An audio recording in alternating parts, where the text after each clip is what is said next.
Thank you very much.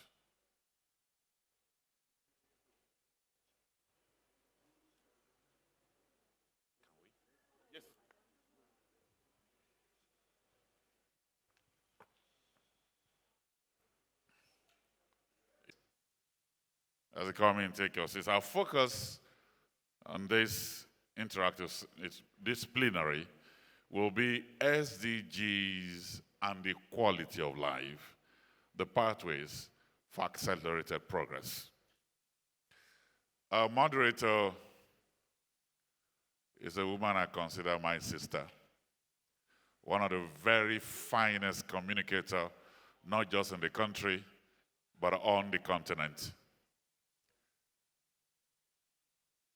Enterprising, dynamic, visionary.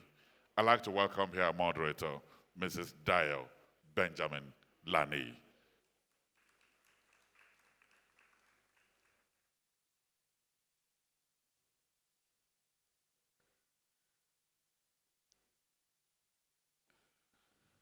Let me welcome our panelists. First is the chairman, Nigeria Governors Forum, Governor Ekiti State. I'd like to welcome His Excellency, Dr. Kayode Fayemi.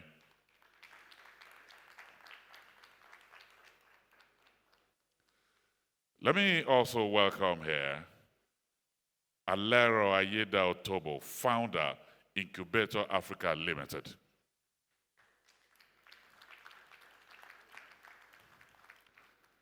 Ms. Ashley Emmanuel, CEO, EFINA, Enhancing Financial Innovation and Access. Ms. Falawe Mikunle, CEO, Teach for Nigeria.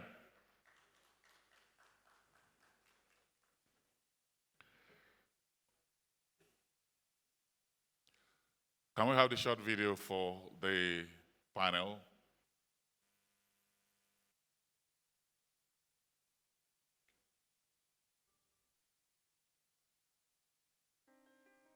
Securing our future, the fierce urgency of now.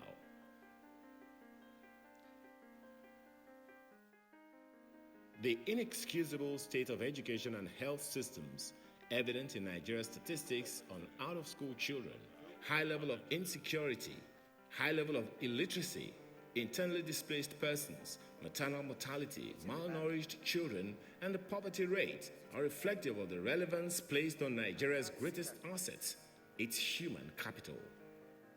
This begs the urgent need to deliberate on the imperatives and opportunities to reverse Nigeria's human development crisis. Plenary 5, Sustainable Development Goals and the Quality of Life, Pathways for Accelerated Progress.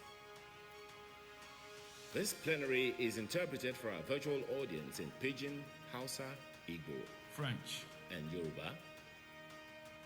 Follow the on-screen instructions to gain access.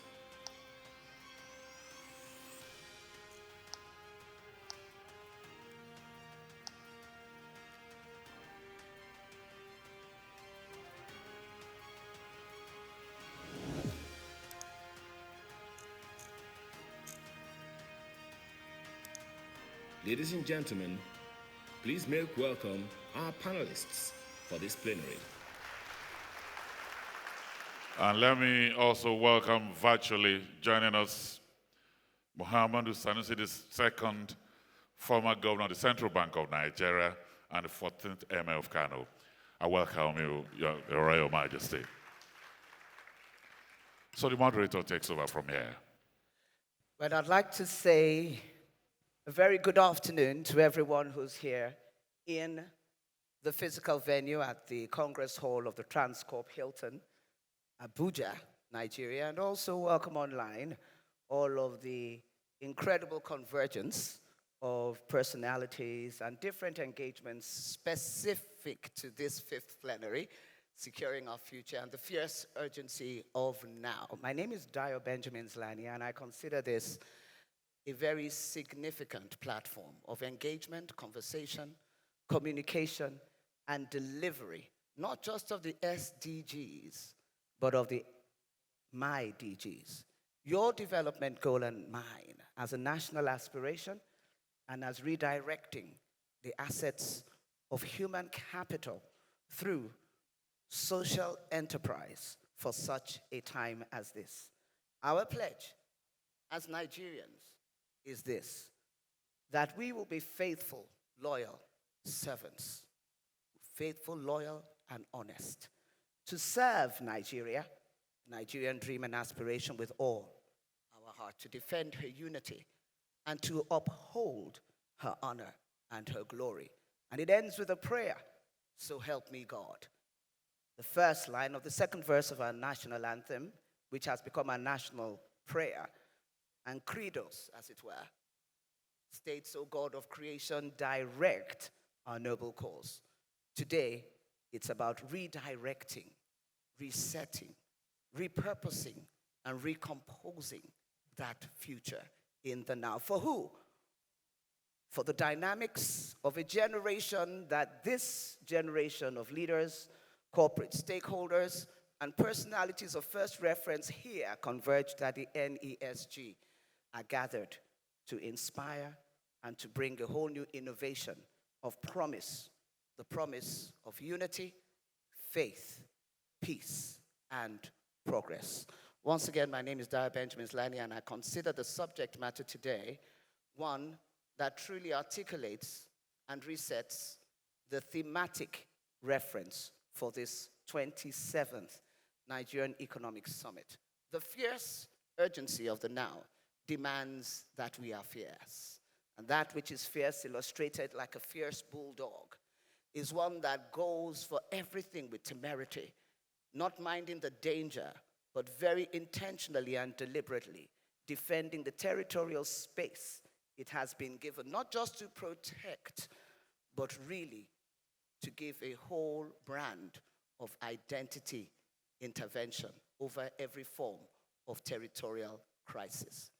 Today, online and here, I'd like to welcome everyone once again. Your Excellency, Executive Governor,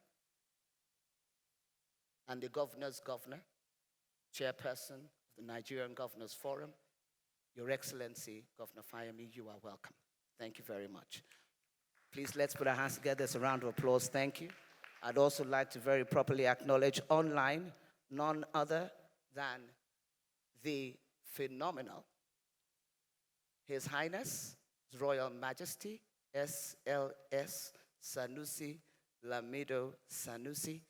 And in every reference, he has become an enigma of that which is corporate, that which is professional, that which is the pageant of our culture, but extends to the future expression of advocacy, of leadership in all of our aspirations. Your Royal Majesty, you are welcome. Please, a round of applause as we appreciate and acknowledge him. Welcome online. I'd like to acknowledge as well here today Dr. Alero Ayida Otobo, founder, Incubator Africa Limited, a foremost prodigy and leader when it comes to resetting the dynamics, not just of the educational infrastructure, but the heart of patriotic love when it comes to service through advocacy in the proficiency and professional reference of her own expressions. Please help me appreciate Alero Ayida Otobo, who I fondly and affectionately call Auntie Ali. Because for many of us seated where we are, not just in this room, but around the world, we all need aunties like Auntie Ali to become the mentees of reference that we are today. Please, another round of applause. Help me appreciate her. Thank you. I have also here on the panel someone whose expression in Nigeria in 1 decade hasn't just transformatively become the brand EFINA, Enhancing Financial Innovation and Access. She's not just a CEO, she's our wife, as we love to say, in Nigeria, when we have someone of expatriate distinction marry one of our distinguished sons. So she is our wife from Ogun State. She is also 10 years here in Nigeria, our mother, Mama Itunu, as she is called. Her Yoruba name is Olukemi, but we all know her as Ashley Emmanuel. Please let us celebrate her and welcome her to the forum. This forum would not be complete. I won't even use the word complete, replete, without this next resource. This personality is a dynamic of how we are the future in the now as Nigerians. Folawe Omikunle, CEO Teach for Nigeria, represents a formidable reference, not just for SDG, but for national aspirations. Today, I feel so privileged and honored to have her, not just on the panel, but her voice and her story, because 8 years ago, Folawe, something happened at the NESG. You were seated, and something was triggered that today has given you front line representation in this conversation. Therefore, I'm going to give you the opportunity to get the ball rolling. Folawe, tell us the story. Thank you very much, and good afternoon, everyone. Literally what happened 7 years ago was Nigeria looking first, like just to attend to the theme. The theme is looking at accelerating SDGs, pathways to accelerating that. And we're also looking at the fierce urgency of now. Now, when I think about accelerating national development in Nigeria, I can only think of the role that education will play towards helping us achieve, our national development goals. And so I went back into the archive and I realized that 7 years ago, we actually gathered here and we analyzed, the challenges facing our education system, the issues, the problems. We also proffered solutions. And as I watched these videos and watched speakers, churning out solutions, around how we could leverage and really deliver on really having a formidable human capital. And I was asking myself, so why are we back here having this same conversation around how to accelerate, our path to reaching the SDGs when we already know the answers and have the solutions? And I sat in my chair and thought, actually, it's in the people. It's in the leadership. On this same platform 7 years ago, one of the speakers, Jim O'Neill, said, what Nigeria needs is Teach for Nigeria. And he said that, but then, everybody could have left here and not acted on it. But a group of people, Mrs. Otobo being one of them, Mrs. Nike D'Souza, Mr. Mansour Ahmed, actually took that challenge and took that call to action and decided to actually birth the movement called Teach for Nigeria. Now, I'm sharing this because I'm getting somewhere. I'm sharing this because, a few years ago, I attended a conference and I met a former minister for education from Zimbabwe, Zingai Mutumbuka. And Zingai was described as the most successful minister for education in Africa. And so after the panel, I reached out to him and I said, I just really want to understand why you were described as the most successful minister for education in Africa. And he said to me, he was minister in a time where Zimbabwe was coming out of the Rhodesian War. And he said it was a time when the president and the leadership of the country knew that the only way forward was to articulate a vision that showed that the only way Zimbabwe was going to unlock its full potential was through investing in its human capital. So the president was clear, but he said his ministry also understood what their responsibility would be to ensure that they were recruiting, the right teachers, they were training them and supporting them, they were designing functional curriculum, etc. He said, but that wasn't all. He said, the Ministry of Works understood what it would require to build schools in a certain way, to position schools in key places so that they could, accelerate access, for students to be able to attend school. He said that was not all. He said the Ministry of Budget, Planning and Finance knew the importance of ensuring that, substantial funding was allocated to education. So when you think about all of this, what I'm going at is that for us to get to an accelerated path, we need the whole system to work. We need the ecosystem to work. Education Fantastic. exists within a system, and all of that system needs to work, driven by people and driven by leadership. Driven by people, driven by leadership, and the aspirations expressed with real dreams coming true in the place of furtherance and intervention through advocacy, through government, through Folawes. Thank you very much. That was 7, she said, not 8 years ago. So Correct. what happened 8 years ago? Now, I'm creating what is an organic trail here, yes. Dio. She says 7 years because an assumption is that the NESG happened this time 7 years ago. Okay. It actually happened in March for the first time ever, and I think Aswe will remember that. Okay. Frank will remember that. So it happened a lot earlier. So it's 7.5. Okay, so it's 7.5, but in the 7.5 years, like Falawe has stated. Auntie Ali, please just permit me for the purpose of going forward with this. Alero, I would like to ask for you, what was the trigger from that conference that brought you through to the story of Sharon and Deborah? Because today, I don't just want us to sit here and begin with an outcome of, okay, this is my take. I'd like us to go straight to the end picture. What are we looking at? Fierce urgency demands very expressive, articulated pictures of the future in the now. What's the outcome of this? You know, sometimes when we sit here and we talk about macroeconomics and talk about the big picture, we often forget that it's really about individuals in rural areas, this child in the village, in the city, urban poor, and the impact of our decisions is hunger and truncated destinies. So the first story that I want to share, I probably won't get to the second one, I wish I could, is a story about Deborah. And as I thought and reflected about this conference, I felt we needed to look at that, because Teach for Nigeria and other initiatives like that are paying attention to that child that is out of school. And I know that that is what Governor Fayemi is passionate about.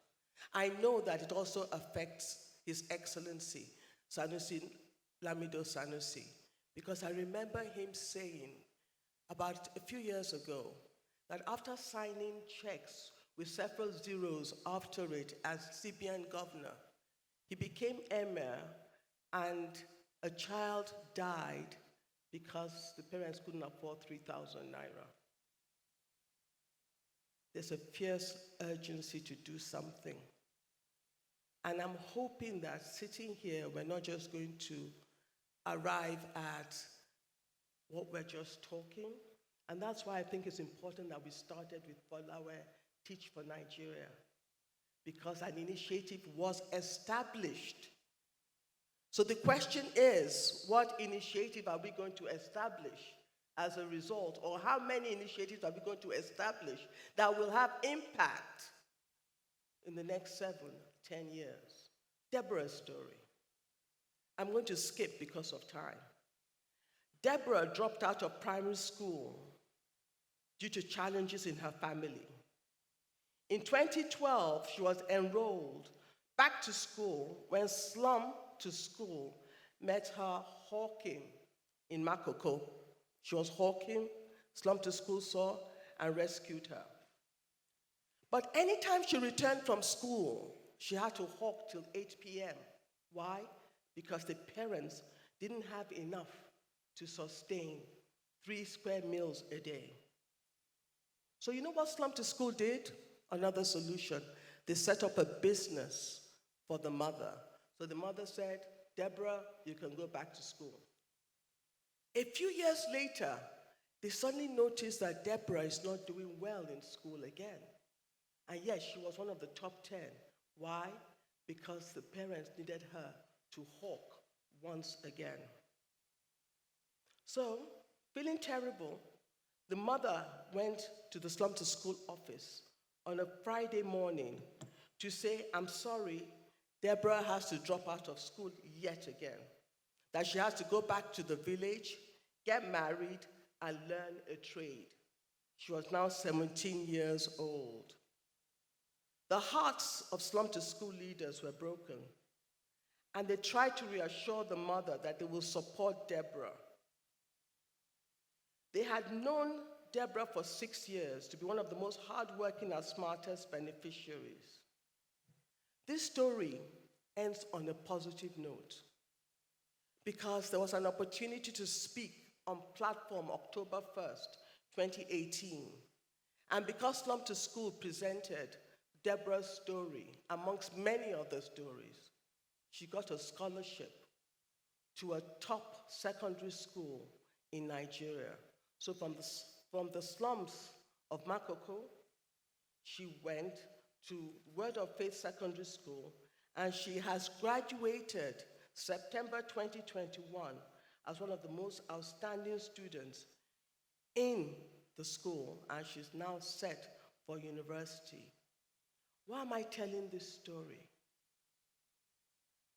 If we do not understand the import of the pain, of what we need to do, we may not carry out the actions. And I worry, I'm sorry, I really do worry that at the end of these 2 days, we will not have what we need to do. Well, we will. So I'm going to stop. Because, like I said, the picture of the future is a picture in the now. Yesterday, when Barbara was summarizing, as it were, the platform and the engagement that she had on the issue and conversation around the socioeconomics and dynamics of security, she said, when we secure Nigeria, we secure Africa, which challenged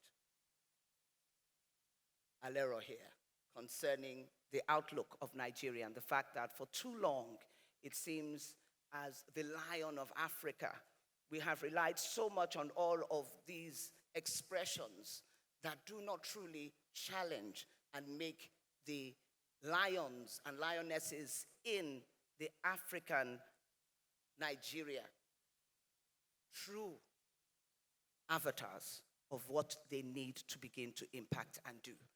We tend to rely on those amazing references without working on drilling with the real action. 3,000 naira and a child who's out of school. Slum to school brings the child from the slum, from Makoko, to a place of distinguishing herself through the educational opportunity. The other day at the Kaduna Investment Summit, Royal Highness, you did something distinctive. You listened, you interpreted the opportunity, and you created a very distinctive platform through the MTN Education Fund for some slum-dwelling indigents challenged. It turned around what could have been a hopeless scenario into one of hope, using your position, your intervention, your influence, but most importantly, your choice in the moment. The stroke of a pen can turn many things around in this country. Before we look at the federal government, we need to look within and find the pathways that truly engage the opportunities. Royal Majesty, today, when it comes to the accelerators that will truly transform that which is an SDG into development goals that are truly legacy, what is your engagement and framework statement for this? Thank you, Dayo, and compliments to panelists, including my brother, Governor Kaide Fayemi. Well, Dayo, I'll start off by saying that for me, we can never underestimate the importance of government in this matter. Now, every country that has had development has had it because it had a leadership that was committed to development. The state itself has to be a developmental state. Yes, we can, as individuals, do small bits. We can affect the lives of 100 people, 1,000 people. But when you're dealing with a country where 40% of the population is living in extreme poverty, where you've got 1 out of 6 children in the world who are out of school in this country, you cannot fix this problem without having a leadership that understands what development is. Where are we spending our money? What is the direction? Does the Nigerian state even consider development as its critical priority? Forget the noise. Where are we spending our money? We spend more money on debt service, on fuel subsidy, on overheads, on the National Assembly than on education. We're spending less money on education and healthcare than countries like Ghana are spending. We're spending less money on R&D than countries like Kenya and Rwanda. Now, if we do not, as a nation, if we do not at the level of the leadership understand that development is about human beings, everything we do is going to fall by the wayside. So the biggest accelerator is political. It's having a political leadership that understands that the state should be a developmental state, not a rentier state, and not a populist state. We have pursued populist policies. We want to have cheap fuel, we want to have cheap electricity, we want to have a strong naira. That is populism. At the end of the day, what price are we paying out by taking money out of education in order to subsidize petroleum products? What price are we paying by discouraging electricity from coming in by basically making people pay a price that is not a cost recovery price? So the biggest accelerator I think we need is a mind change. It is understanding that this state needs to exist for those poor people Alero is talking about. Whoever is sitting in Abuja and in the government houses in the state must think of those people first and foremost. And it's when you think of those people that you make the right investments in education, the right investments in healthcare, the right investments in opportunities for them to live themselves out of poverty. We can never have the SDGs if we don't do that. I mean, 2020, the ranking came out. Nigeria was ranked 160th out of 166 countries. It's disgraceful. Yes, you talked about giant of Africa or lion of Africa. And as I said in Kaduna, we're just a giant with clay feet. We had a mark of 48.9%. And you had Algeria, which is the highest in Africa, with a mark of 70.86%, ranked 66th in the world. Other African countries are doing this. So the reality is, at the level of the state, we have to decide what is the priority. Now, certainly there will be costs, but economics is about choice. Where are we going to take resources out and where are we going to put resources in? So long as our spending sends the wrong signals, so long as the bulk of our resources are going to the wrong areas, we are not going to meet the SDGs. And I think for the last 20 years, 30 years, I'm not talking about last 6 years, for the last 20, 30 years, we have turned the state into a populist rentier state where the focus has not been on the people.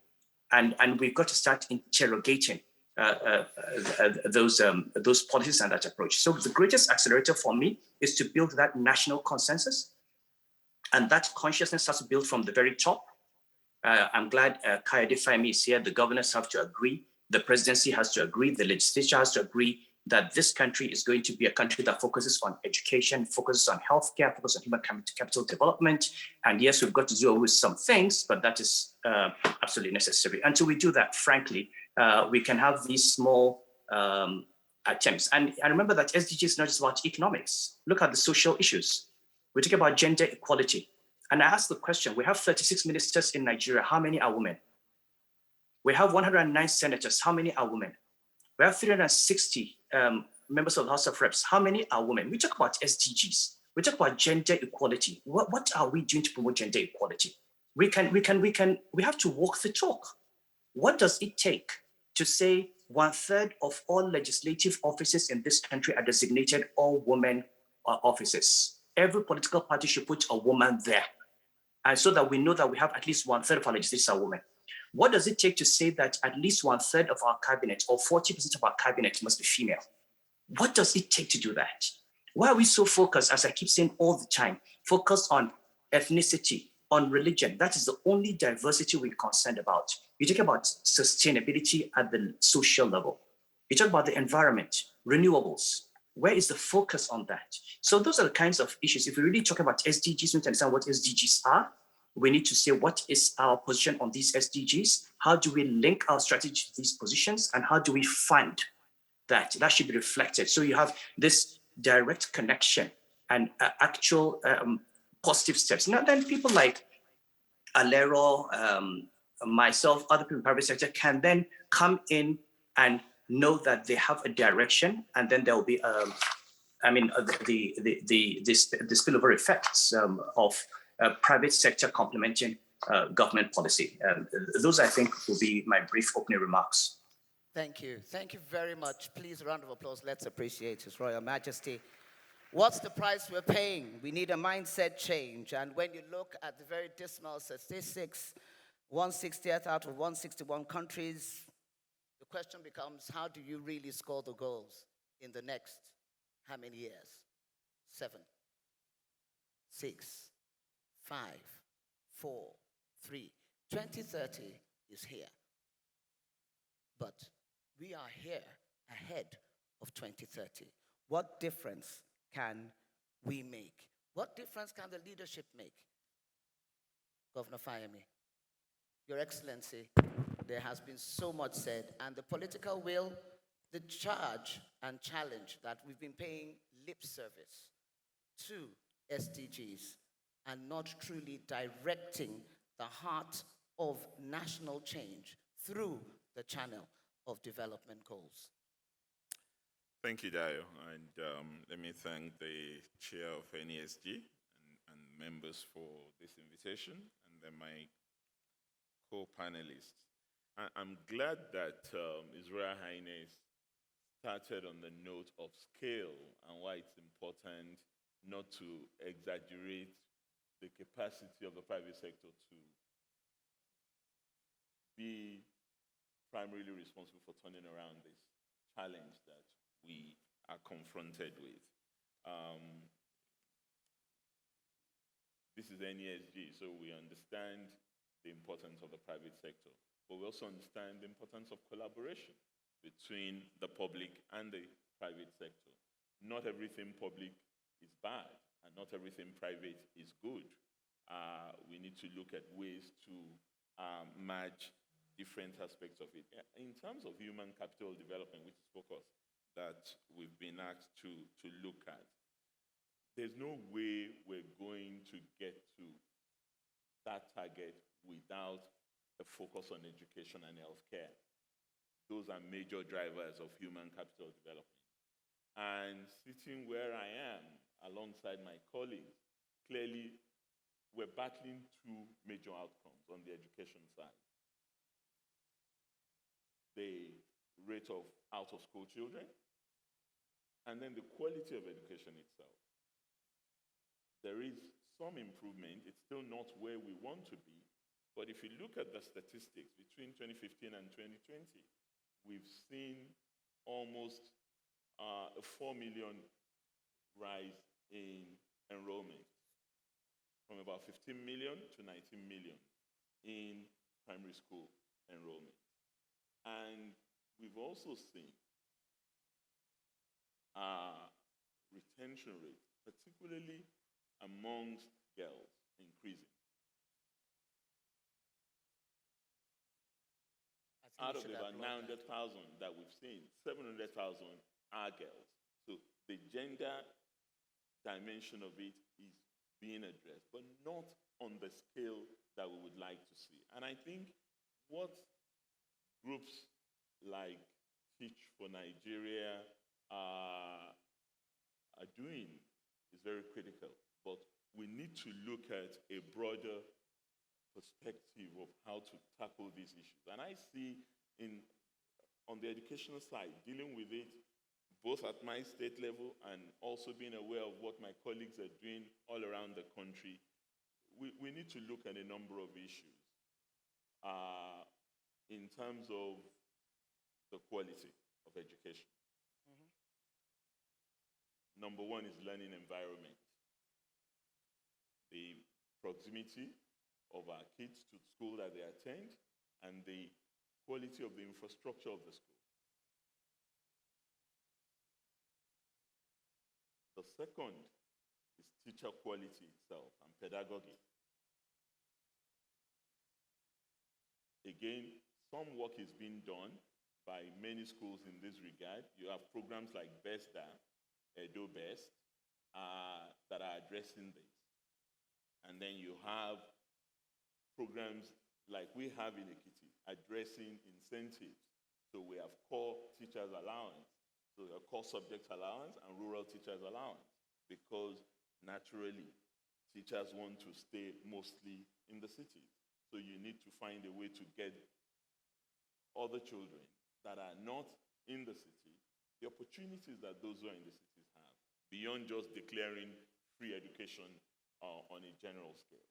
So you need to address teacher quality, you need to address pedagogy.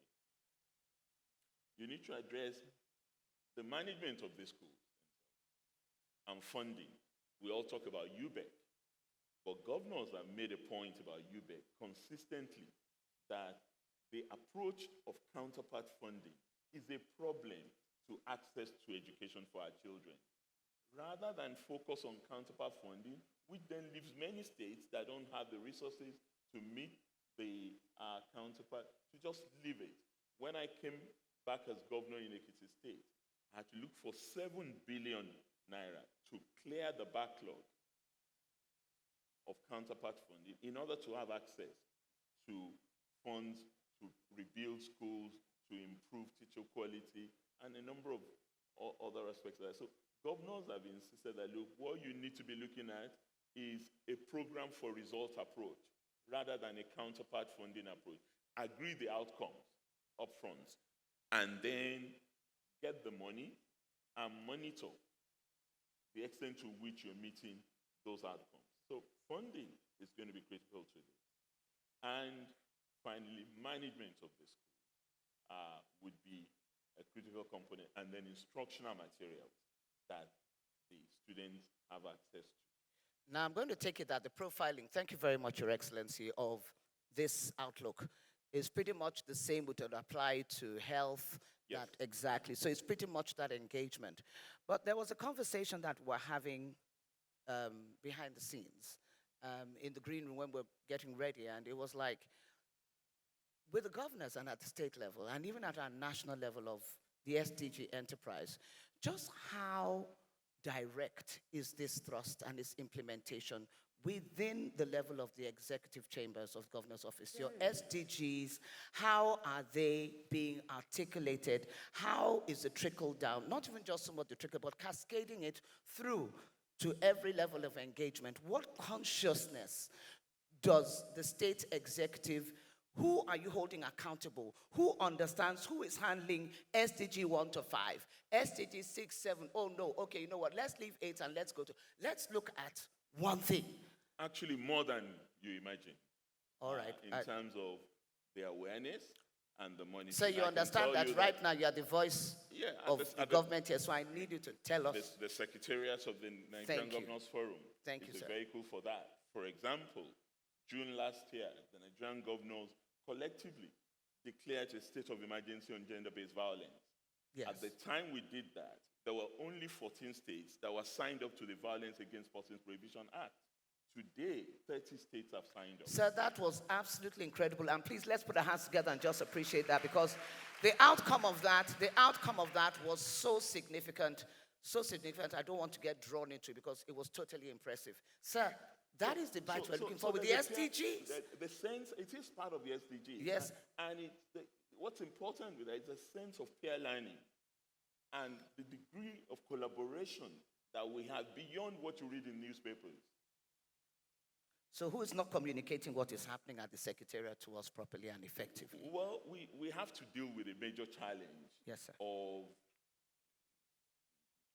Nigerians generally having a trust deficit in those who are in charge. And those who are in charge are partly responsible for that as well. The challenge is to agree a set of outcomes and let's jointly monitor it together. When you're putting people in office, hold their feet to fire. Hold them accountable to what you've put them to office to do. Don't just dismiss them without finding out what they're doing on the ground about these issues. Thank you very much, Your Excellency. And I'd like to appreciate you for, putting the spotlight on the issue of accountability. Who are we holding accountable? Earlier on, myself and Ashley were having that conversation. And from a very interesting viewpoint, that we all go to these parties, quote unquote, our Owambes, where we have our social engagements happening at all different levels. A lot of the elite in this room, when our when we're getting, our children are getting married, our friends, when they're having the Jubilee birthdays, all those events and everything, we're all there. And like you said, the conversation always comes to Nigeria and the difference we need to make and the challenges that are there. Well, actually, whether it's the intervention through a whole new fiscal defining and regime for SDGs and all of those engagements and linkages. But the most important critical factor for whatever the auditing of this is going to be is the accountability. So let's talk from accountability to accounts, the auditing and transparency that takes us forward. Thank you. All right, thank you very much, and it's really an honor to be here and among these panelists, so thanks very much. And I'll say, actually, it's sort of heartening to hear the panelists, and I really like where we started talking about some specifics, right? And some specific actions that have come out of these conversations, because I think sometimes we come to these summits and we wonder, are we having the same conversations year over year? I think sometimes also, I mean, even just looking at the SDGs, there are 17 of them, right? We look at some of the figures cited that are so abysmal. Yesterday, some of what I heard and what I've heard in summits in the past was, raising the large number of really critical issues that we're facing, and then we hear the policymakers and government representatives talk about how, well, we're resource constrained, right? So there's only so much we can do. And I think that it is possible, as was mentioned, to be strategic, to look at this broad range of SDGs, to say, look, we can't do everything right now, but we do have this sense of urgency. It is possible to really look at the information we have available, map out a plan toward achieving those SDGs, and I'm really happy to hear that this is happening at the state level. And I think it's really possible to put in place clear accountability structures, and for us as a community to collectively hold ourselves accountable. So on that topic, I mean, I was really also pleased to hear the point around trust, because that's one of the specifics that I think we can continue to unpack a little bit more.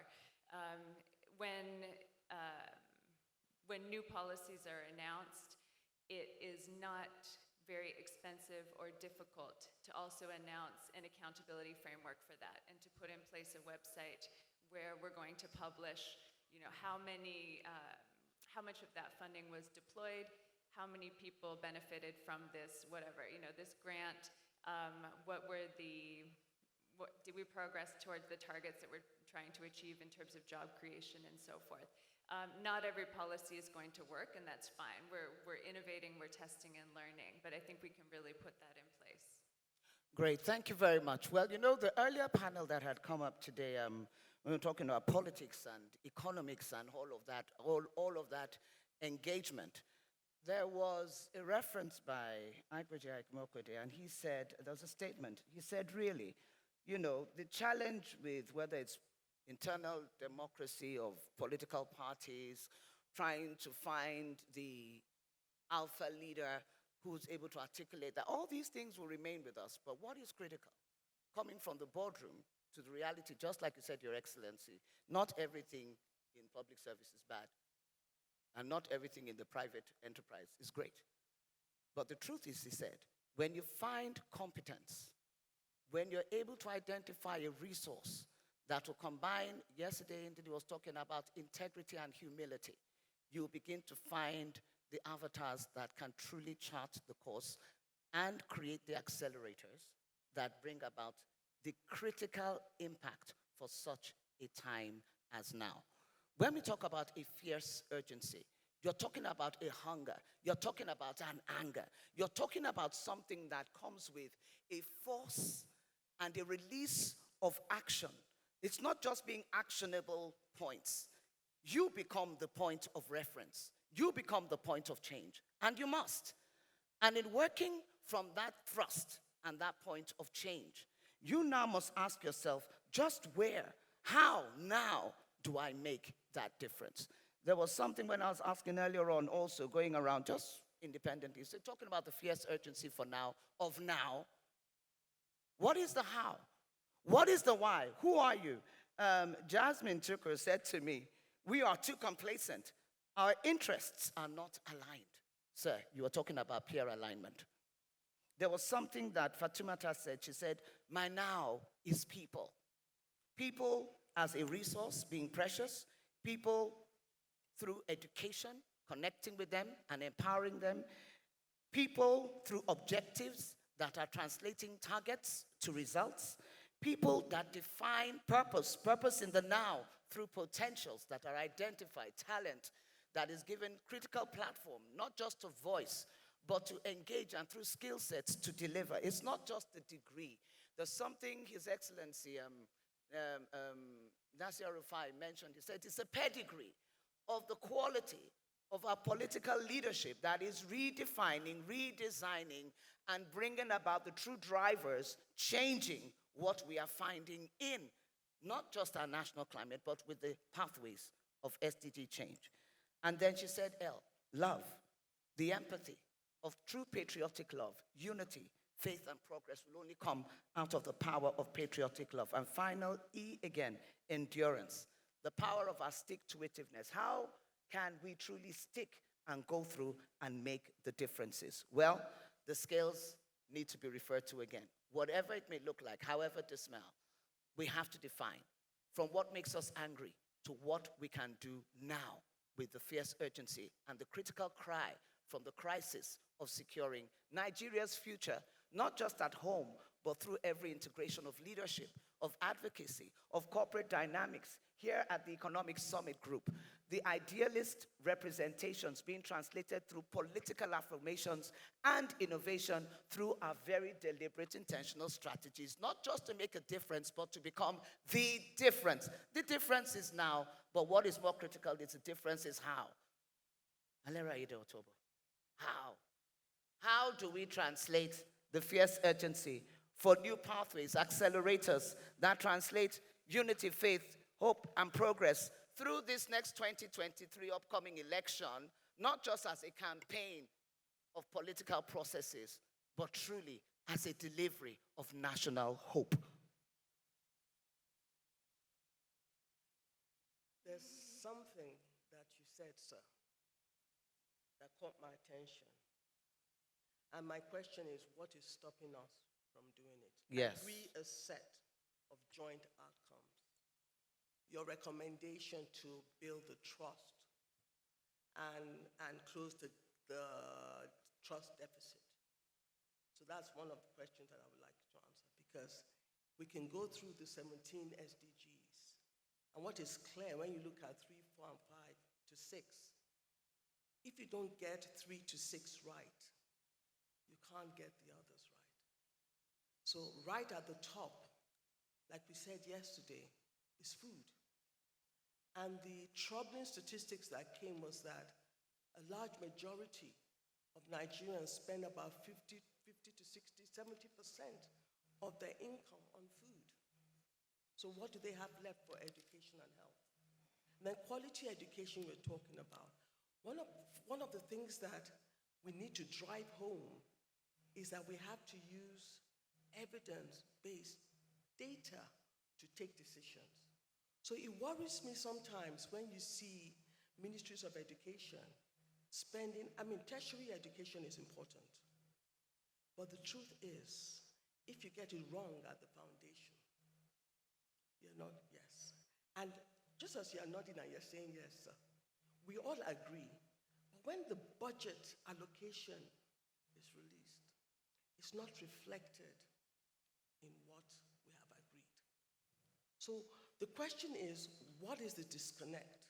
Because without foundational literacy and numeracy, without someone being able to read and write, where 90% of our children, 9 out of 10, cannot read at the level that they should in primary 3 and 4, compared to 10%, 1 out of 10 in other nations, Why doesn't our budgetary allocation year in, year out reflect that fact and that truth? Because if we don't get it right, in 7 years' time.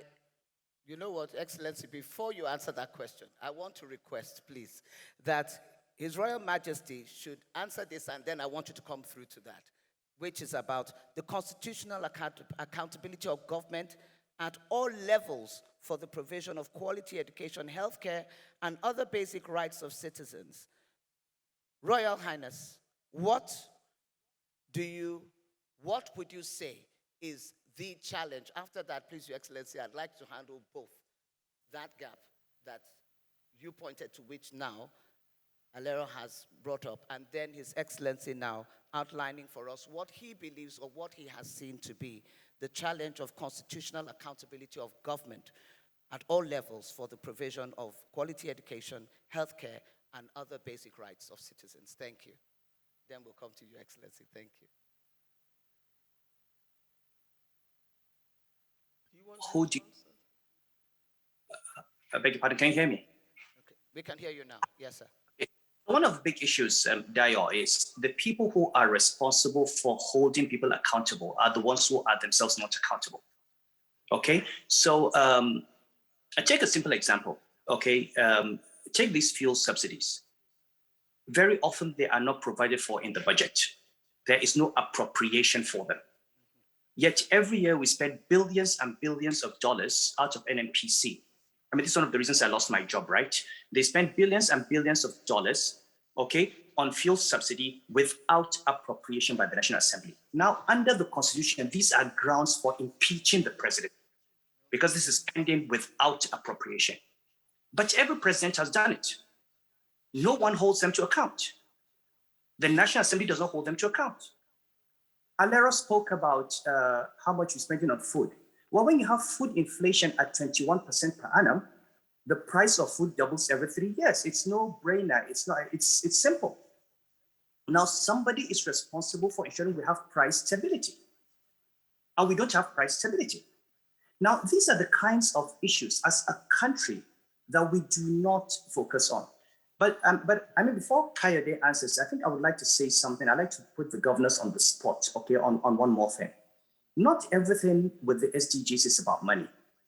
Okay, so look at the numbers, look at the poverty numbers, okay? You've got a huge concentration of poverty in the Northwest and the Northeast. These concentrations are reflected in all sorts of human development indices, including per capita income, life expectancy, maternal mortality, and so on. But what is the driver of poverty in the North? Rapid demographic growth that cannot be supported by the underlying resources. Okay, you've got fertility rates in the Northeast and the Northwest at over 7 per woman on the average, where the rest of the country is about 4, which is still high compared to other countries, but still, 7 per woman.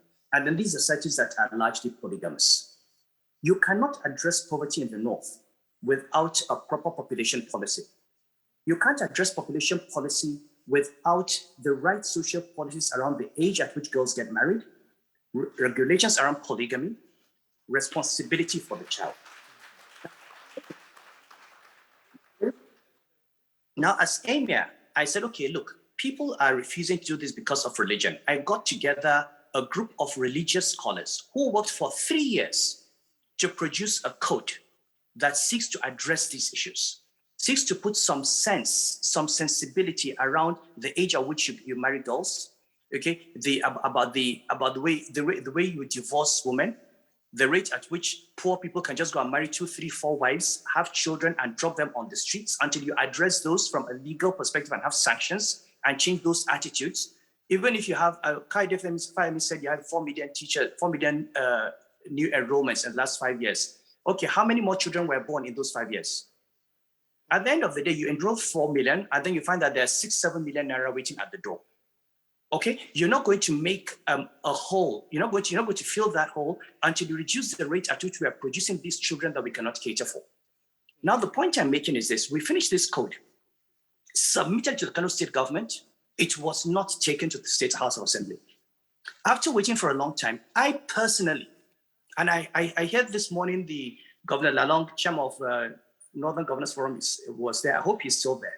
I personally sent a letter to the chair of the Northern Governors Forum, sent him this code and said, look, this is a code that begins to address some of these social issues. Try and share with your colleagues. Up till this point, nothing has been done. I called a friend of his. He reminded him, he gave me his number. I sent it to him. I hope Governor Lalong is there. I sent it to him. He said, noted. As I speak to you, none of the Northern governors has taken this law, which deals with issues around, which deals with, people just go and have children and drop them on the street to beg, and they dump them on the stage. Nobody takes responsibility for the child that he produces. If you're going to marry 3 wives and have 15 children, you must make sure you're able to take care of them. If you cannot, then marry 1 wife and have 3 children. This is what Islam says. Now, these are not about money. It's about people actually being serious about these issues. We keep talking about Al-Majiri and out of school. These Al-Majiris did not produce themselves. The parents that produce them are responsible. And we are refusing to hold those parents responsible. We are refusing to have the laws that will do that. So you end up like John the Baptist crying in the wilderness. When you speak, the people are told you are undermining Islam, when in fact they have built a society that is totally at variance with the objectives and the spirit of Islamic law. Wow.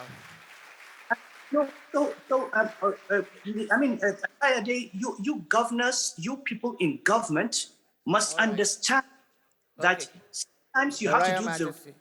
No, let me make the point, please. He's my friend, and I think we should point, okay? That there are times when you take decisions that are unpopular, but you have to take them because they are right. If you keep doing the popular thing, you will continue doing different. They don't have to be populist, but we have to take them because they are right, and only then are we able to disable and reset that which secures our future. Your Excellency, now we understand why I wanted the combo of responding both ways. Thank you. I'll try and take the combo. My brother, His Royal Highness, and I, we have this conversation, so it's not unexpected that he's put it across that way.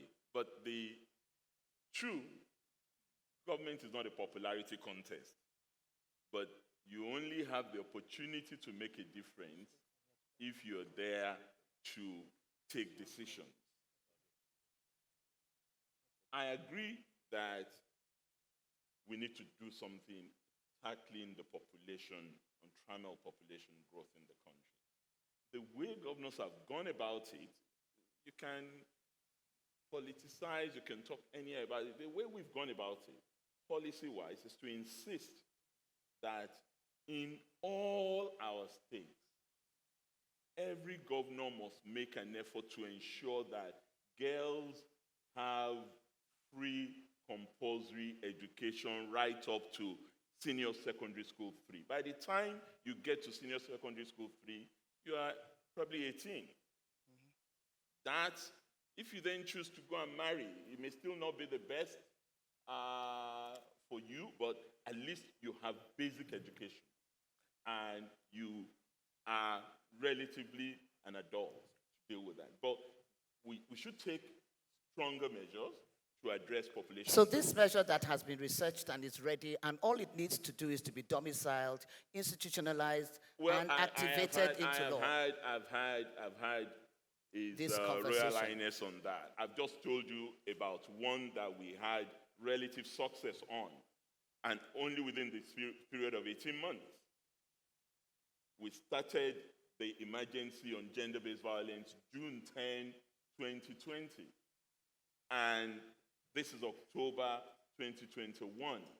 So I will find out from Governor Lalong.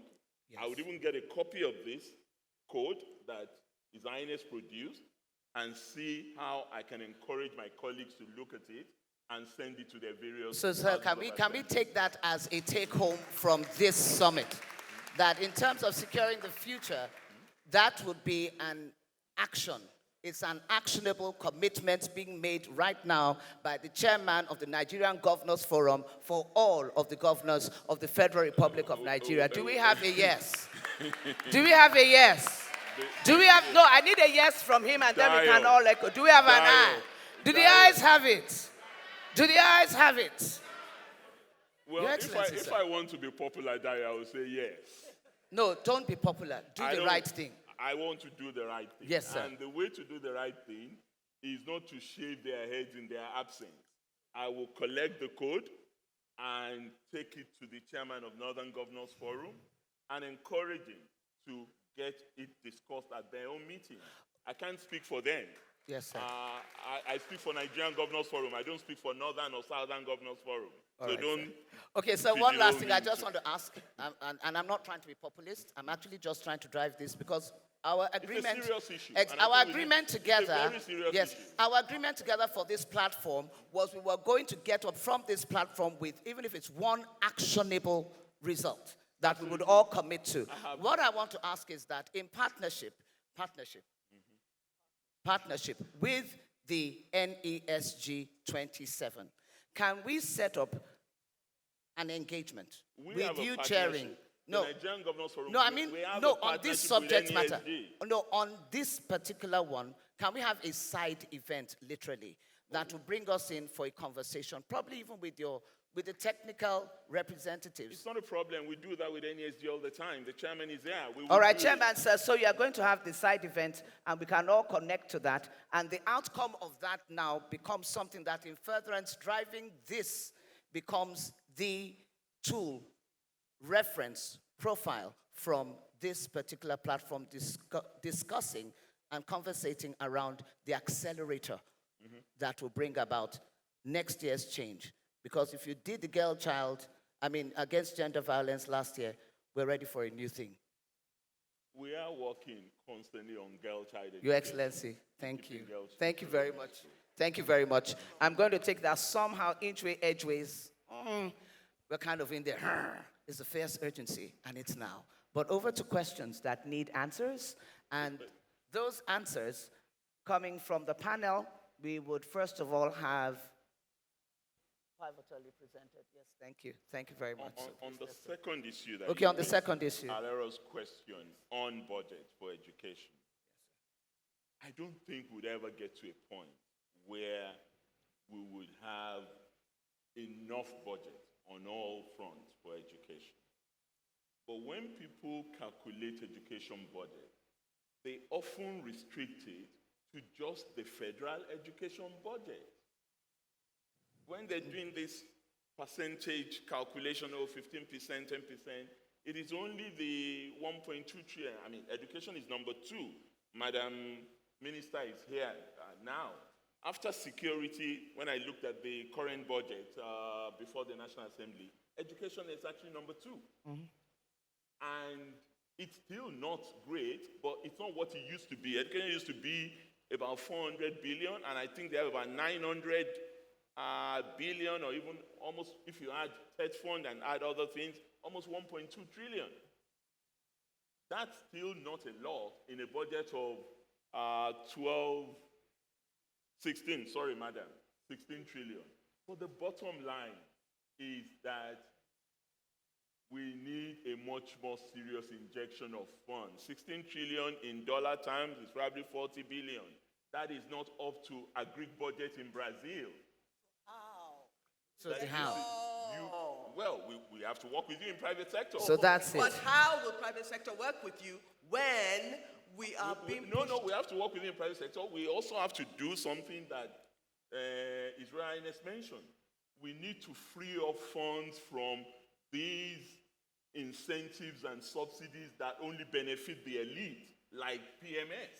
Thank you. And then direct it to education and much more specific areas that So can be measured. I think the critical thing becomes the political will for us to be able to achieve this. And, looking at the NESG policy commissions and community of practice, I'd like to say we move from 1, 2, 3 to 4. Community of practice on SDGs. And over to the questions now, please. Thank you. Thank you very much. We have 4 questions that I will take, and Your Excellency, the first one will be addressed to you. And it's how do we bring this, to His Excellency, the Governor of Ekiti State. Okay, fine. How do we bring the science of the SDGs framework to the center of national and sub-national planning and action?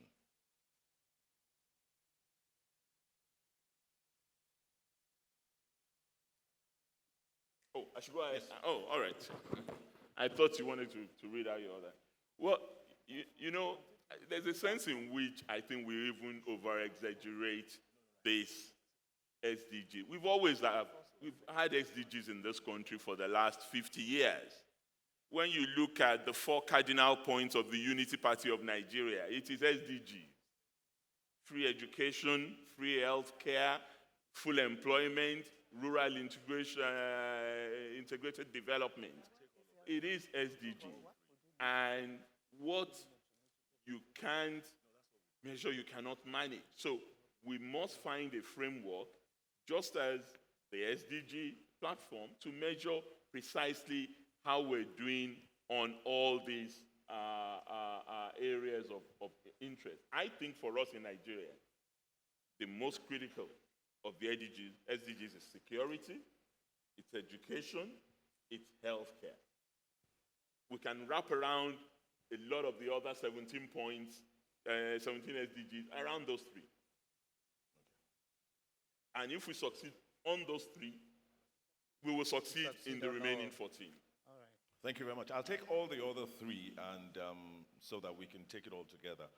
Now, this is to Ashley, and it's how do we publicly account openly and transparently for national and subnational performance against SDGs? And also to Your Royal Highness, how do we align our spending from national to subnational to the SDGs selected as priority?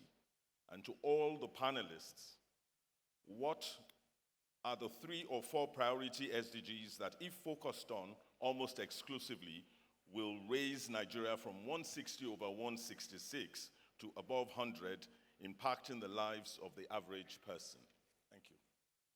Well, I think that's already answered, that last one. Governor, I'd like to say that you mentioned the 3: security. I will put education first. I hope you don't mind. So I will put education, I agree. health, and security. But the 4th, and that's the SDG 17, the more the evidence, partnerships. And I think that's where we're still very weak and we can be stronger. Absolutely. We've started a great journey, but I think there's so much more. Public sector, private sector. Even within the public sector, I remember telling Dio, was it yesterday with Chinaya, that we were in Ministry of Education for 10 months. Right next door was Ministry of Health. We never had a single conversation with them. Never. Right next door, not one single meeting at the highest level happened. So I think what may be missing is that we focus on the Federal Executive Council. And we assume that because, well, I could be wrong, but there's conversation there, but that conversation is not translating into programs and initiatives that can be executed at the community level, at the subnational level. For example, why can't we use schools for primary health care? Why can't they go and give the vaccinations to children in school? Why must they come to their care? Just different, we can be creative in the way we do things because of the synergy. That's one level of collaborative action. The next one that I think that is fiercely urgent is not just between the 2 sectors, not just between agencies, but because Sanusi, Your Excellency, His Excellency, I knew you were going to, Your Highness, sorry, that you are going to be here. I was thinking there's something missing in the way traditional rulers, I think, have a greater role to play in our national dialogue. And some of you, especially you, setting the pace. What platform can be created that is formal and enables those conversations to take place so that what we do can be executed at the community level? No more top-down development. Let's have bottom-up development. But we need that dialogue, that conversation to be solidified. And I think there's something that can happen there, and I think we should pay attention to it. I agree. So, thank you very much. Yes, Falawe. To what Mrs. Otobo has said, I think the challenge here, and I like to say it as a jigsaw puzzle, because His Highness said, what will it take? And I don't think we've answered that yet. I think we've talked about the issues, we've deliberated on what the challenges are, but we're still not talking about how we're going to secure our future. We still haven't talked about the fierce urgency of now. And I think we might end up here 9 years from now, still deliberating on these challenges. Now, I have witnessed the power of transformation of local leadership. And this is leadership, that Your Highness, he pointed out saying that we need political leadership, so we need systems leadership, we need school system leadership. His Excellency did talk about the quality of teachers, access to schools, the girl child, all of those different things. They're different issues, and that's why I said that it's a jigsaw puzzle, several pieces to it. We need community level system to work as well. We need leadership of traditional rulers, the parents, and the entire community. So what we're saying is we need to find a way to inject the system. We need to find our most prized resources, our most prized human capital, and they exist. We have a burgeoning youth population. They're graduating every year. How can we channel the energies of these individuals into these various systems? How do we get our most dynamic young Nigerians to fix the issue around academic achievement? Our children are not learning. The children in schools aren't learning. The lots of children who are out of school. How can we get the Folawe, brightest I mind? want you Yes. to give an answer now. We have it already. We have our youth population. I'm already witnessing hundreds of young Nigerians who are channeling their energies to go and teach in rural schools, underserved schools for 2 years. But beyond the 2 years, they're committing themselves to a lifelong journey of ensuring that they're solving, pioneering solutions, partnering with government. And just to give an example, COVID struck. We had a pandemic last year. And I tell you, education is much worse than where we were before now. And what we saw happen, the systems that worked, it wasn't the policies, it wasn't funding, it wasn't the infrastructure, it was the people. Children who continued to learn, it was because they had head teachers who took responsibility for the learning of their pupils. It was the teachers who showed up, who were setting up cluster schools, who were finding out ways to leverage technology, even when they didn't have, figured out how to use mobile phones. It was teachers that I am aware of, 25 of them, who came together and trained over 12,000 teachers across 29 states in Nigeria on digital skills. It was the people. So how do we invest in these young Nigerians? Because we have an issue at hand. We want to secure our future urgently. We have the NYC platform. We're churning out graduates So you're saying you're working with the youth. Channel the energies of Do you have a blueprint for this? We have the 17 SDGs. We can Folawe, find a way. do we have a blueprint? Earlier on, Governor Nasir El-Rufai was talking about how they had to reteach the teachers in Kaduna State, after which they ended up sacking a significant number. And then in resetting the profile of the teachers of Kaduna State, they were able to call to action a whole reset of the educational curriculum through reteaching, resetting teachers as teachers. The courage to do that and following it through took a blueprint. That is in place. You've got yours in place. Now, my own thrust, therefore, is how do you, connecting it from this platform to that which we have heard, make it become part of the fierce, actionable direction from this NESG27 into the now. So not the questions, but the interventions and clear solutions. Ashley. Thanks, sorry. I think that in looking at the SDGs and accountability, we have to do the work, right? So there's I actually, yesterday when I was listening to the conversations and sort of reflecting on, are we having the same conversation again? I actually think that the biggest danger is complacency, right? So for IFINA, for example, we go out and measure financial inclusion every 2 years. We do a very rigorous survey.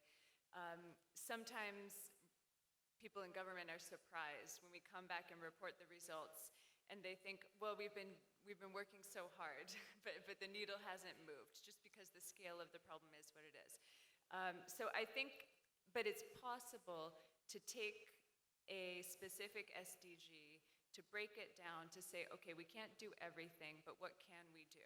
So if I use gender as an example, which hasn't been mentioned yet, so I'm going to also answer the other question. I think that we can look at this topic of gender inequality. And yes, girls' education is critical and almost a silver bullet. So I really commend the efforts around girls' education. But if you look at the kind of broader context around gender inequality, educating girls is just one piece of the complex puzzle. So we need to do the work to unpack really what are those barriers. And we might not know them, so we have to do some research to understand. We have to innovate and experiment, and then we have to put in place, we have to use data, basically. All right, so when you move from your survey to, all right, these are the results, it's challenging, but then we're giving you the profile, the action steps. These are our proposals. So that bringing it back to the question about the public accountability and transparency when it comes to national and sub-national performance against the SDGs, how do you reprofile that? How do you reset that in such a way that really, whether it's at the level of the states, at corporate entities, all of that action, how do you, using your survey, help from survey to bring it to a place of actionable steps and a paradigm? We're talking about paradigm shift. The truth is, how do you create shifters? Not just a new paradigm, but shifters who will create new paradigms that will shift, will completely obliterate whatever has been there in the environment. No, Dio, that this is already happening. It's probably not happening on the scale that people would like to see, but you have several civil society organizations that monitor transparency in states. You have groups like Budget, groups like SRIDOC. They're doing their bit. But what people also don't pay enough attention to is what states themselves are doing in partnership with the Ministry of Planning and Budget. You have a program called SIFTAS, for example. And SIFTAS has brought very many states to a level that they want in terms of transparency and accountability of their financial statements. So, Excellency, could it be possible, therefore, that what we're looking at, therefore, Ashley, going forward from here, is not just about what you do with your service, but how you integrate and bring transparency to what is already happening there, so that it gets reportage that truly reprofiles and resets the aspirations and the direction of funding that could come when they see that actually there are outcomes that are in the blind-sighted reference of all that is happening more holistically. So I just want to be able to say that for you taking away from this in terms of the accountability and transparency, it's not just about your end, but like from what His Excellency says. But that's one level. The other level is the question you asked about the misalignment of funding. Yes. Who should be dealing with what? Because you have a tyranny of unfunded mandates as far as states. A tyranny of unfunded mandates. Yes, right? In the sense that you have mandates according to the constitutional exclusive list and concurrent list, but you don't necessarily have funding for the mandate. Well, you know what? Your best friend is about to come up, His Royal Highness, once again, to give us his own profiled view, again, on alignment of spending for national, from national to sub-national to the SDGs as a priority. Royal Highness. Thanks, Dio. Now, before I answer that question, I think there's something very important that Governor Fayemi started with that I think we should not miss out on, which is that a lot of these social policies cannot be taken in isolation. Okay, so if you take the example of age of marriage, one of the issues we discover when we're trying to tell people that they should wait until their girls are 16 or 17 or 18 for marriage is that in many of the places in the rural areas, you have no schools. So a father tells you, my child finished primary school at 11. And between 11 and 18, what is she doing? You don't have a school there. Now we've got to deal with these issues of the government providing what it's supposed to provide for. Often we think it's a demand question. It's also a supply question. The schools are not there.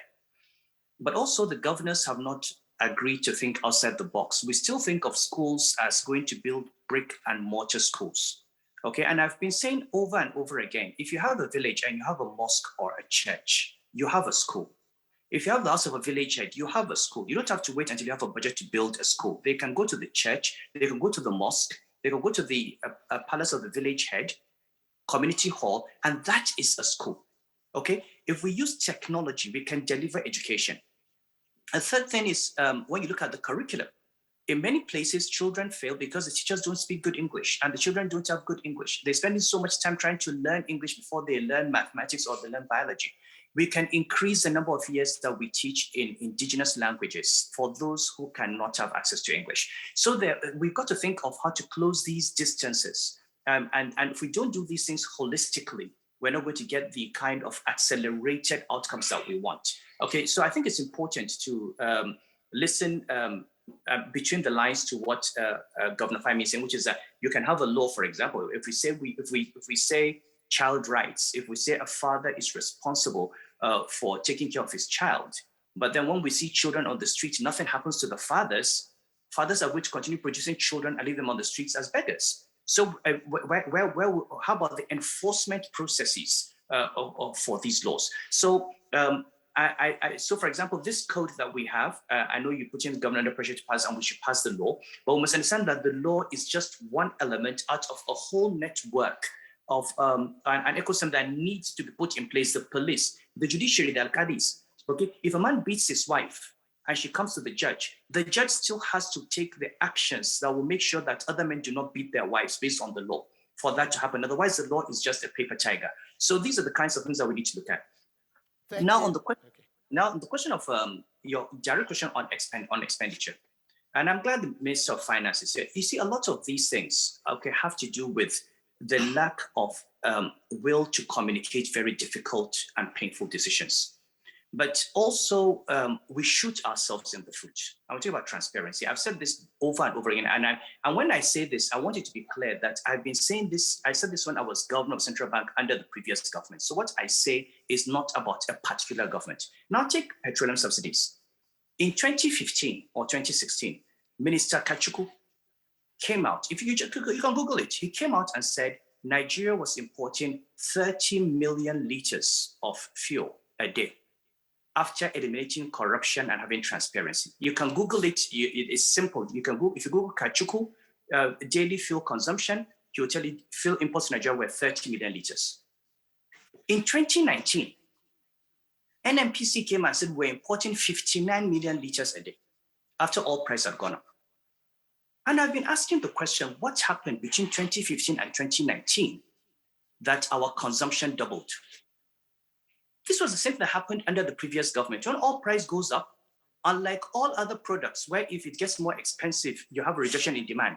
In Nigeria, when the price of oil goes up, NMPC says we're importing more. Why? Because as the price of oil goes up, the arbitrage between the subsidized price and the market price is so high, there is an incentive to inflate those numbers.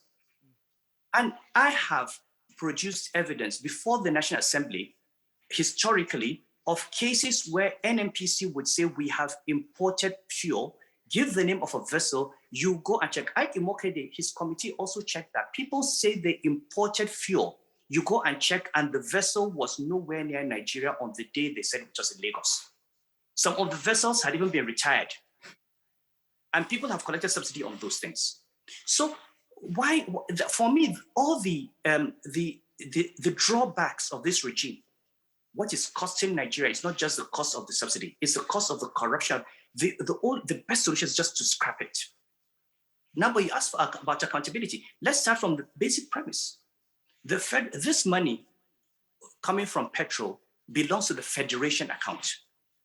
The federal government does not have the constitutional right to pay subsidy on behalf of the federation. So there's a fundamental constitutional issue, because this is money that should go to the federal, state, and local governments. Yet, money belonging to the federation is carried out as federal government expenditure. So you've got so many complex issues. There are legal issues, there are economic issues. What we need to do is stop these things. So when you stop, because we talk about not having resources, the reason we don't have money is that the money we have is going to other areas. The Minister of Finance is there. You can ask her how many billions of naira is being spent every year subsidizing electricity tariffs.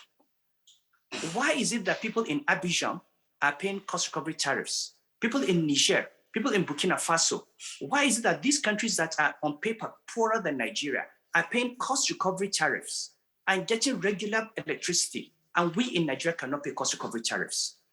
Because we see electricity just as consumption.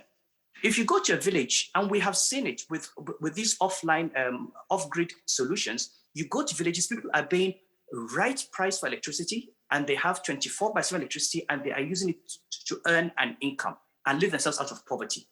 Electricity is a necessary input for poverty alleviation. It is the availability that is important, more important than the cost.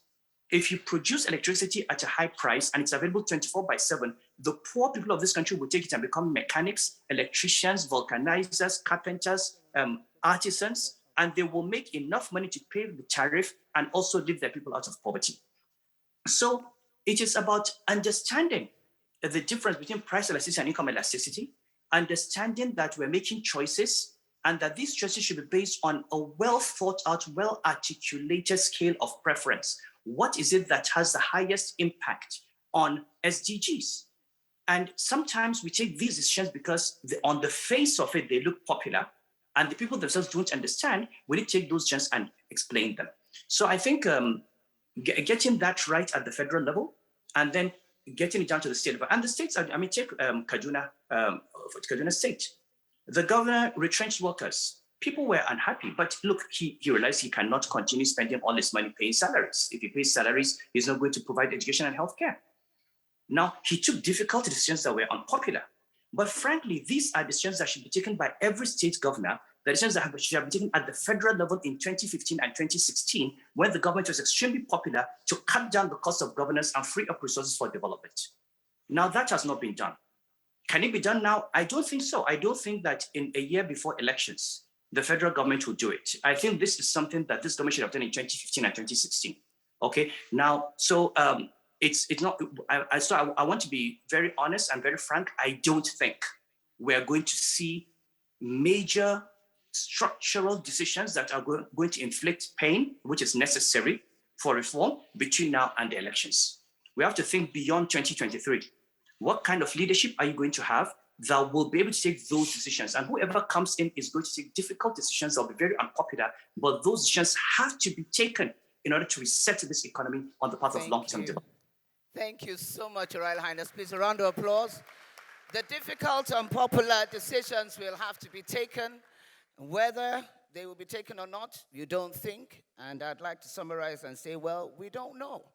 We don't know what the charting of the challenges coming out of this conversation from this platform and other conversations related to this economic summit, where it will drive and direct not just conversation, but action to begin to erupt. And one area clearly, I mean, the most important, single most important collateral when it comes to SDGs anywhere across the world, right here, is a single individual, one person, that human paradigm, the dynamic, one Nigerian somewhere, whether it's a woman, whether it's a girl child, whether it's a man, a father trying to create an economy where he is, whatever the structures are, the accelerators through SDGs have to be able to target and identify the one individual that is a critical individual at the center of this discussion and this crisis. Governor Rufai said that the challenge of politics populated by people with no pedigree will end us up in a crisis with political hooligans. The real challenge, therefore, is for those people that are in this room, the elite, in the conversation of national security and socioeconomic paradigm, to emerge in that place of political dynamics, elections, party politics, and re-engineering the internal democracies, whether it is at the political party level or in the politics and dynamics of national and corporate leadership and advocacy. One last comment. What makes you angry? What makes you hungry? What, for you, is the fierce urgency of the now? And how are you going to change that? With which SDG? Yes, sir. I might go first. So yours is the first fierce urgency. Well, two things. For me, the fierce urgency of now, yes, sir, is how to deal with safe schools for our kids. So it's security and safe schools. Security and safe schools. Because we're talking about kids dropping out of school. It's a problem already. Now they're being kidnapped and abducted all over the place. If we don't fix that, we won't even have children going to school in many parts. So that's critical, and that That's an needs a immediate critical, issue that we immediate need to intervention. tackle. Thank you very But much. in doing that, you also must not exaggerate the importance of the elites are important, but don't also let's suffer from the tyranny of meritocracy, because we have that in this country as well. The general populace should have a stake in whoever becomes. Well, the general populace too should get to engage the political processes and all of the opportunity of 2023 campaigning. Yes, Ashley, what makes you angry? What makes you hungry? And what is your engagement for fierce urgency in the now? In terms of angry, I'll share two statistics. So one is that, according to UNICEF, 1 in 8 Nigerian children do not survive to their 5th birthday, which is actually more depressing. But that's the one statistic that just sits with me every day. I think another separate data point that came out of Athena's most recent round of research is that we asked people whether or not, who has the final say in whether or not you can work to earn an income. Among married people, 93% of married men said it was them. 25% of married women said that they have the final say in whether or not they can earn an income. So that's just a recent statistic that highlights some of the gender issues. So that's a statistic and the solution for you, because that makes you angry. That gives you concern. How is FINA going to make a difference? What's your intervention from the SDG 17? Which one is going to be? So on the second point, I would choose gender equality, which I think is very achievable by all of us in this room. I think what we can do is unpack the barriers, put in place some common sense policy changes, such as the one that His Highness just spoke about, as well as others. All of us in the private sector can go back to start with, look at the data we have, sex disaggregate it, look at what's happening for men and for women. We'll find a lot. And then look at how we're designing for women as customers and as employees within our organization. Thank you very much. Folawe, please, His Excellency has a flight to catch, so I know you're running. Please, let's appreciate His Excellency. Thank you very much. Thank you so much, sir. We appreciate. What makes me angry is that we've come here 7 years after, we've discussed something very similar like this, and we've talked again about the challenges. And the solution And Folawe.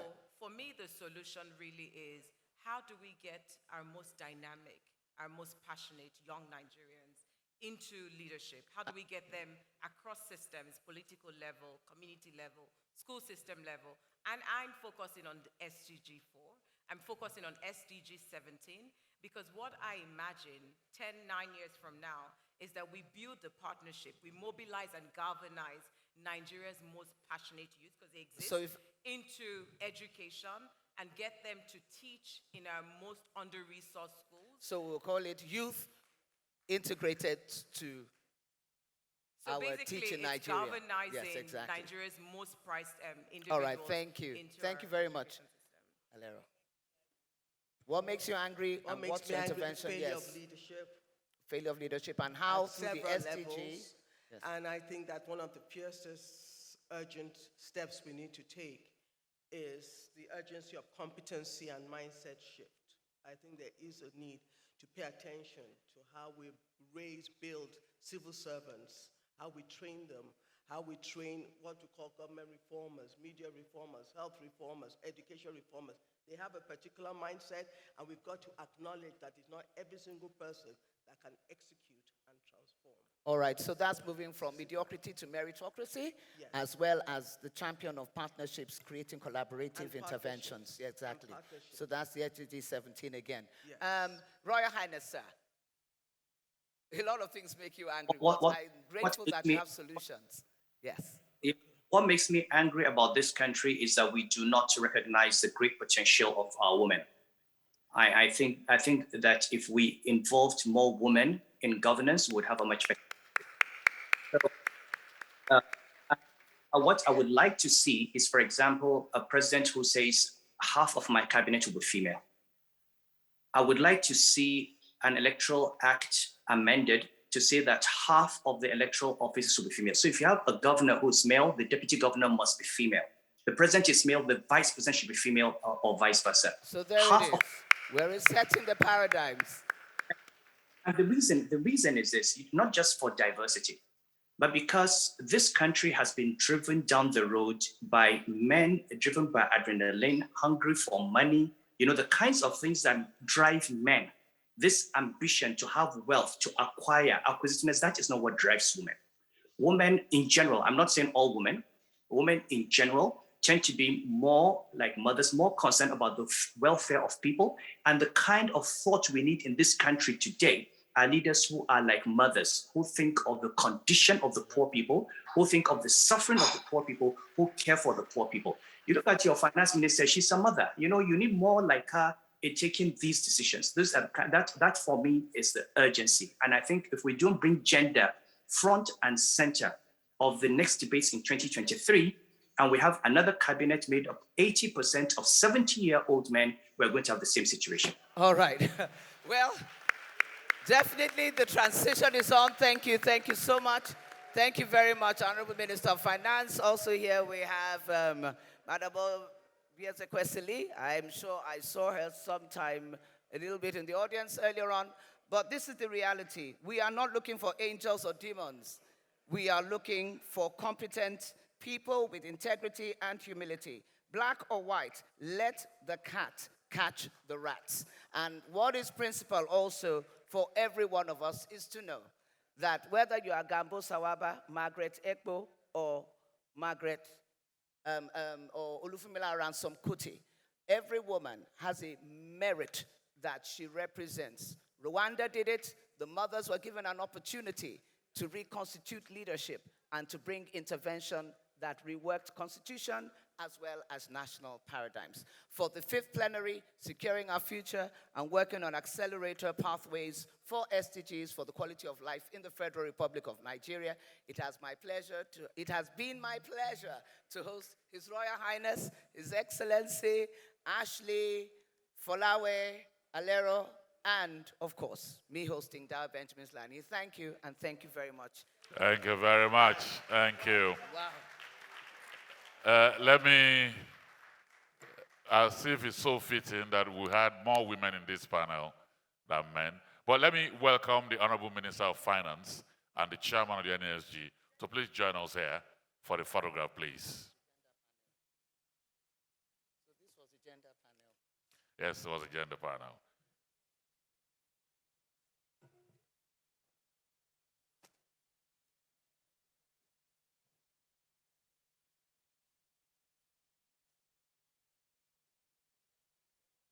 My name is Sharon.